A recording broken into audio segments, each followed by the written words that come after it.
Hello everyone, I am Niharika. Once again, welcome to my channel. Today I am going to explain question number 4 of exercise 14.3 of Maths NCERT book. So let's get started. Here the question says the length of 40 leaves of a plant are measured correct to 1 millimeter and the obtained data is represented in the following table.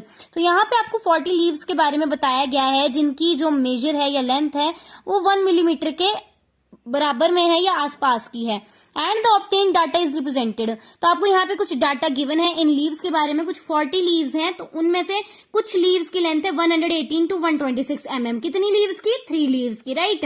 Then कुछ की leaves की length है 127 to 135, ठीक है। कितनी leaves की? 5 leaves की। तो वही 9 लीव्स की लेंथ है 136 टू 144 मिलीमीटर। कुछ की 12 लीव्स की जो है 145 से 153 mm तक की लेंथ है। देन 5 लीव्स की 154 से 162 की लेंथ है, मिलीमीटर की लेंथ है, ठीक है। मिलीमीटर में गिवन है आपको ये वाली लेंथ जो है, ठीक है। देन 4 लीव्स की 163 से 171 mm तक की लेंथ है। देन 2 लीव्स की जो है 172 से 180 mm तक की लेंथ है। यहाँ पे mm मिलीमीटर को बताया गया है जो कि बहुत छोटा यूनिट होता है, right. So let's get started. यहाँ पे आपको फर्स्ट क्वेश्चन गिवन है कि आपने इस डाटा के बेसिस पे एक हिस्टोग्राम ड्रॉ करना है। तो पहले तो आपको पता है कि हमें हिस्टोग्राम बनाने के लिए क्लास इंटरवल्स को मतलब कॉन्टिन्यूअस करना पड़ता है। क्लास इंटरवल्स क्या है? ये जो आपको लेंथ गिवन है आप देख सकते हो यहाँ 126 है, तो यहाँ पे भी 126 से स्टार्ट होना चाहिए था, बट यहाँ 127 से स्टार्ट हो रहा है। सेम एज यहाँ 135 था तो आगे वाला डिजिट भी 135 से स्टार्ट होना चाहिए था, बट यहाँ पे 136। आप देख सकते हो नीचे तक सेम टू सेम यही लिखा हुआ है। हर एक में एक एक का गैप है, मतलब 1 डिजिट का गैप है। तो पहले इसको हम कॉन्टिन्यूअस करेंगे, उसके लिए मैं आपको एक मेथड बताऊंगी। सो पहले हम इसी क्वेश्चन को सॉल्व कर लेते। सो क्लास इंटरवल्स को इक्वल करने के लिए आपको देखना पड़ेगा कि आपकी अपर लिमिट और लोअर लिमिट के जो मतलब गैप से वो कैसे चल रहे। देख सकते हो आप, जैसे यहाँ पे आपका 126 था, यहाँ था 127, राइट। तो इन दोनों के बीच का एक नंबर का गैप है, मतलब 1 डिजिट का गैप है। सेम एज 135 और 136 में भी 1 का ही गैप है। तो आप लिख दोगे कि इन इंटरवल्स के बीच का गैप कितना है? 1 डिजिट का है। जब हम 1 को डिवाइड करते हैं 2 से तो हमारे पास 0.5 आएगा। तो सिंपल सी बात है, आपने इसको 2 से डिवाइड कर देना है। जो भी डिजिट आपके पास आता है गैप्स में उसका आंसर आ जाएगा 0.5, ठीक है। अब आपने 0.5 को क्या करना है? लोअर लिमिट के साथ ऐड करना है और अपर लिमिट के साथ सब्ट्रैक्ट करना है ताकि इन्हें कॉन्टिन्यूअस बनाया जा सके। लोअर लिमिट होती है जो बाद में लिखी जाती है, अपर लिमिट वो होती है जो पहले लिखी जाती है। सो ये आपकी अपर लिमिट है, ये आपकी लोअर लिमिट की लाइन है, राइट। अब अपर लिमिट में आपने 0.5 को क्या करना है? सब्ट्रैक्ट करना है और लोअर लिमिट में ऐड करना है।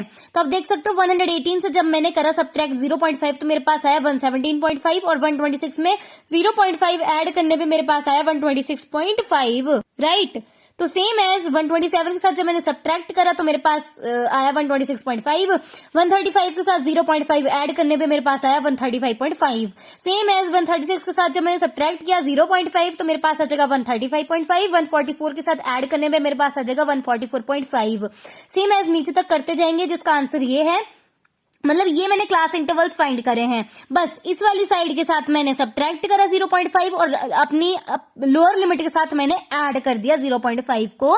तो मेरे पास ये बन जाती है क्लास इंटरवल्स न्यू वाली जो कि बिल्कुल कॉन्टिन्यूअस है। जैसे कि आप देख सकते हो यहाँ पे 126.5 है तो यहाँ पे भी 126.5 है, कोई गैप नहीं बचता है। यहाँ पे 135.5 है तो यहाँ पे भी 135.5 है, यहाँ पे भी कोई गैप नहीं है। यहाँ 144.5 है, यहाँ पे भी 144.5 है, कोई गैप नहीं है। अगेन 153.5, यहाँ 153.5, कोई गैप नहीं है। 162.5, यहाँ पे भी 162.5, अगेन कोई गैप नहीं है। देन 171.5 टू 171.5, अगेन कोई गैप नहीं है, ठीक है। तो आप देख सकते हो क्लास इंटरवल बिल्कुल कॉन्टिन्यूअस हो चुकी है। अब इसके लिए हम हिस्टोग्राम बिल्कुल सही से ड्रॉ कर सकते हैं। So let's draw the histogram. Now here you can see the histogram. आपने इन क्लास इंटरवल्स को जिन्हें आपने कॉन्टिन्यूअस किया यहाँ पे आपने एक्स एक्सिस पे उन्हें लिख देना है, ठीक है। अब नंबर ऑफ लीव्स जो आपने करनी थी प्लॉट वो हो जाएगी वाई एक्सिस पे। सबसे बड़ा डिजिट 12 है, सबसे छोटा डिजिट 2 है, तो यहाँ 2 का टेबल ही लिख देते हैं। 2 2 4, 2 3 6, 2 4 8, 2 5 10, 2 6 12, 2 7 14। तो यहाँ पे वाई एक्सिस पे मैंने नंबर ऑफ लीव्स को प्लॉट कर लिया, एक्स एक्सिस पे मैंने उनकी लेंथ को प्लॉट कर लिया है। चलिए हिस्टोग्राम ड्रॉ करते हैं। तो 117.5 से 126.5 की लेंथ की लीव्स कितनी थी? 3 थी। तो यहाँ 2 और 4 के बीच में मतलब हम कर देंगे इसे प्लॉट। देन 126.5 से 135.5 तक की जो लेंथ की लीव्स थी वो कितनी थी? वो थी 5। तो यहाँ कर दी मैंने ड्रॉ 5 को 4 और 6 के सेंटर में। देन 135.5 से 144.5 लेंथ की लीव्स थी हमारी कितनी लीव्स थी, 9 थी लीव्स, तो यहाँ पे मैंने प्लॉट कर लिया। देन 144.5 से 153.5 mm की लेंथ की कितनी लीव्स थी, 12 थी, तो यहाँ मैंने 12 के सामने से प्लॉट कर लिया। देन 153.5 से 162.5 mm की लेंथ की कितनी लीव्स थी, 5 लीव्स थी, तो अगेन यहाँ पे मैंने 5 लीव्स को प्लॉट कर लिया। ठीक है। देन 162.5 से 171.5 mm लेंथ की कितनी लीव्स थी, तो हमारी आ जाएगी 4 लीव्स थी, यहाँ पे मैंने इसे प्लॉट कर लिया। देन 171.5 से 180.5 mm लेंथ की कितनी लीव्स थी, 2 लीव्स थी, तो यहाँ 2 के सामने मैं इसे प्लॉट कर लूंगी। हिस्टोग्राम हमारा रेडी है, आप देख सकते हो। आपने यहाँ जरूर लिखना है वाई एक्सिस और यहाँ पे एक्स एक्सिस, राइट। और आपने यहाँ पे लिखना है कि आपने यहाँ नंबर ऑफ लीव्स को शो करा है, तो नंबर ऑफ लीव्स टाइटल जरूर देना। नीचे आपने लेंथ को शो किया है, तो नीचे लेंथ इन मिलीमीटर जरूर शो करना, राइट। देन इसी का सेकंड क्वेश्चन था, is there any other suitable graphical representation for the same data, क्या हम कोई और ग्राफ भी बना सकते हैं इस रिप्रेजेंटेशन के लिए। तो यस, आपने चैप्टर की इंट्रोडक्शन वीडियो देखी होगी, तो मैंने उसमें बताया है कि फ्रीक्वेंसी पॉलीगन भी हम बना सकते हैं अपनी किसी भी डाटा के लिए, ठीक है, खासकर हिस्टोग्राम के साथ। ठीक है, अब हिस्टोग्राम पे ही अगर आपने फ्रीक्वेंसी पॉलीगन को प्लॉट करना है, तो सबसे पहले आपको इन क्लास इंटरवल्स के मिड पॉइंट को फाइंड आउट करना होगा। मतलब आपने जो ये new class intervals find out करी थी ना, उनका आपने मिड पॉइंट फाइंड आउट करना है। मिड पॉइंट का फॉर्म्यूला भी मैंने आपको इंट्रोडक्शन वीडियो में दिया था कि जब हम अपर लिमिट को ऐड करते हैं लोअर लिमिट के साथ, फिर उन दोनों को डिवाइड करा जाता है 2 के साथ, तो हमारे पास मिड पॉइंट आ जाता है। तो अभी हम सभी इंटरवल्स का मिड पॉइंट फाइंड आउट कर लेते हैं जल्दी से। तो मैंने यहाँ लिख लिया है मिड पॉइंट, और यहाँ पे वो न्यू इंटरवल्स जो हमने अभी फाइंड आउट करी थी ये सारी यहाँ को लिखी। अब मिड पॉइंट्स के फाइंड आउट करेंगे, इन दोनों को ऐड करेंगे, मतलब इस अपर लिमिट को और इस लोअर लिमिट को हम ऐड करेंगे। इनको ऐड करने के बाद जो इनका सम आएगा, जब हम उसे 2 से डिवाइड करेंगे तो जाके मिड पॉइंट आएगा। तो यहाँ पे मैं इनके मिड पॉइंट लिखती चलती हूँ। तो यहाँ पे मिड पॉइंट्स मैंने फाइंड आउट कर लिया है। आपने अपर लिमिट और लोअर लिमिट को ऐड करके जब आपने उसे 2 से डिवाइड करा, तो मेरे पास आया 122। सेकंड केस में आया 131, थर्ड केस में आया 140, फोर्थ केस में आया 149, नेक्स्ट फिफ्थ केस में आया 158, नेक्स्ट सिक्स्थ केस में 167। तो यहाँ मैंने सभी इंटरवल्स के मिड पॉइंट्स को फाइंड आउट कर दिया है। चलिए अब इसको भी हम प्लॉट कर लेते हैं फ्रीक्वेंसी पॉलीगन पे।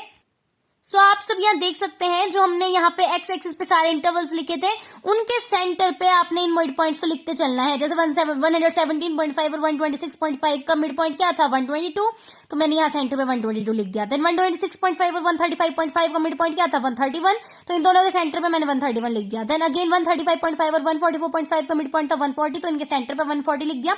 सेम एज मैंने आगे तक यही चीज करी, जैसे 144.5 और 153.5 का था 149, 153.5 का और 162.5 का मिड पॉइंट था 158, 162.5 और 171.5 का मिड पॉइंट था 167, देन 171.5 और 180.5 का जो मिड पॉइंट था वो था 176। तो यहां तक मैंने सारे प्लॉट कर लिया है।